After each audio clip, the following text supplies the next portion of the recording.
Hey guys, Matt with Gone Jiggin coming to you from Lake Norfolk in Mountain Home, Arkansas. Got the new ACC Crappie Stix, one of their Jiggin Stix, and it's got the super grip on it. I don't know if you guys can see that. It looks like a pool cue. Super comfortable and rubberized grip on it. It's got a little piece of foam here at the end. But I wanted to show you how I stow these. I used to do a lot of spider rigging, so I had some really long ones. This is only an 11 footer. Since it's a two-piece, it'll break down with your line, your rig, everything's still on it. So to break it down or stow it away, you just take out a little extra drag here, and then you can put it together with your jig still tied on. So it's pretty easy. You know, some of the three-piece and some of the longer rods, it's a lot harder to do. To deal with the extra pieces, but these are pretty easy. They'll still fit in your rod box, and then just that quick, you got an 11 footer ready to go. So I've done some fishing with this. I like the reel, I like the rod. It's very, very, very easy to reach out and touch somebody with this. It helps you stay away from the boat a little bit and keep you in the tree. If you're dealing with spooky fish, clear water like we have here, it's super helpful. Most days the extra reach is enough to be the difference between a full box of fish and not having anything to show for it. I've been fishing with a casting rod for a little bit today. Got a couple bites, put a couple fish around, but this will fill your box up if they're being spooky. So I recommend it, highly recommend ACC stuff. It's very well made, very well put together, and they have a lot of attention to detail that you could tell this is made by somebody that fishes for somebody that fishes. Cool stuff. What I like about this rod also being this long, if you do any dock shooting or anything, or even if you're out here and you need to pitch it out a little bit further than the 11 feet, it's really stiff backbone, so you can launch it out there. I mean, that's 30 yards. That's a significant cast. You can't do that with an ultralight. Most fish trying to jump in the boat here while we're filming a video. Good grief. We should be filming instead of reviewing this rod, but I do everything for you guys. It's not much, but it's honest work. Try this again, just seated for you guys.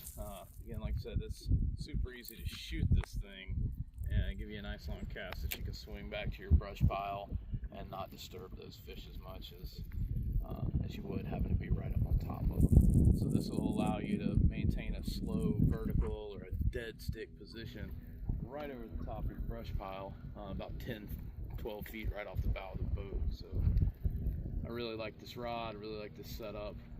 I've caught a ton of fish on this, and already I like it a lot. It's something I'm finding myself reaching for more and more. I was hoping I'd catch one here for you off this pile. They're everywhere out here right now, but just not in the cards, I guess. Look at all those crappie. Just got a bite. There we go.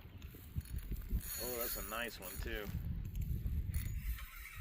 You got him? Oh, look at the size of that thing. Can you hand me the net? Oh boy, we were not prepared for this. I'm gonna just swing him over. There you go. Good one too. Oh, come on.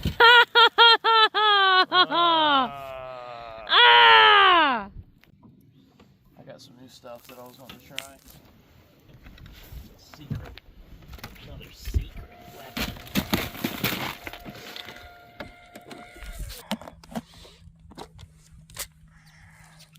You know, and that's the beauty of fishing instead of catching. Even with all of this technology, you still can't even catch a fish. That's what people who don't fish every day say. Because they can do everything right some days and not come up aces. I'll be looking in my bag. There's some secrets in here.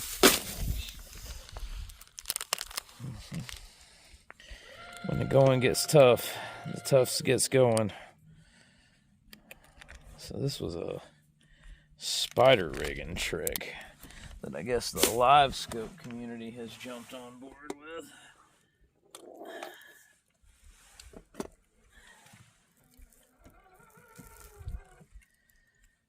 Yep, we're doing it.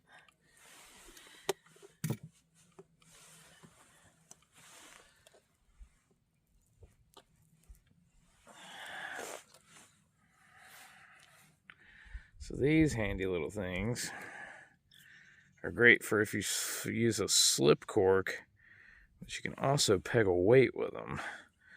They're super handy. And the cool thing about braid is that it doesn't kink your line. With monofilament, if you put these on, you do have a little tag that you have to cut off. So braid is superior. But this is going to be fun.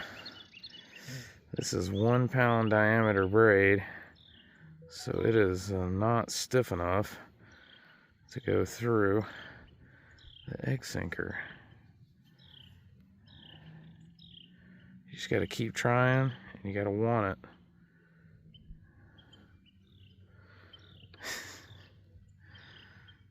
Little bitty holes.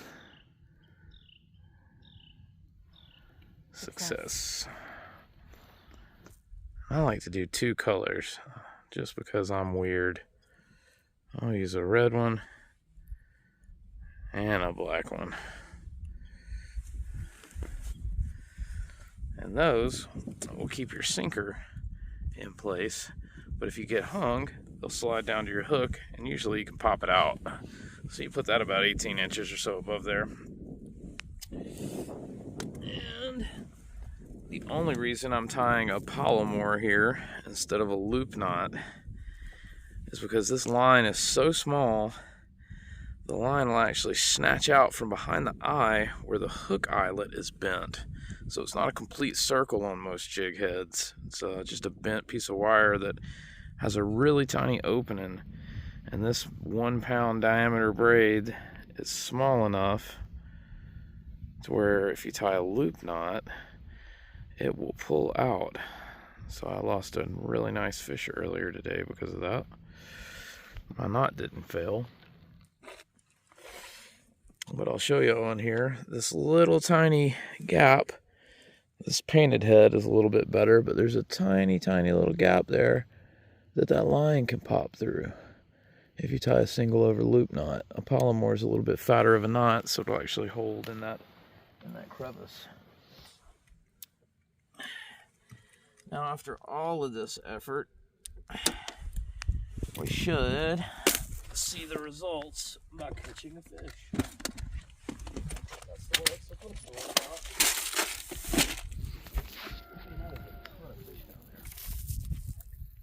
The theory with this is you get your bait down quick. You don't waste any time waiting on it to sink.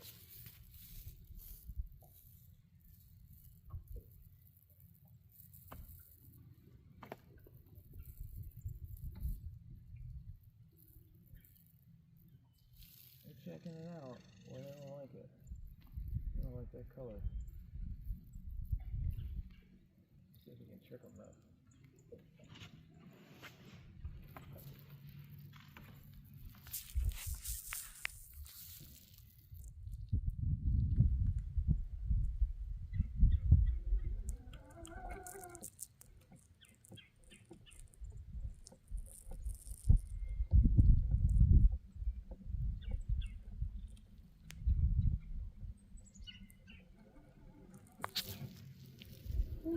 Nope.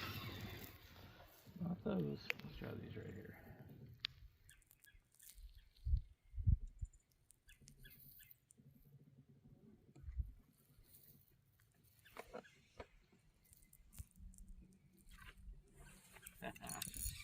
Success. Oh, it's a dink though. Gee whiz. Cut the film, cut the film. Show how easy it is to stow a 11-foot rod in an undersized rod box. So this rod box will barely hold a 7-foot rod. But ACC Crappie Stix fits like a glove. Like butter.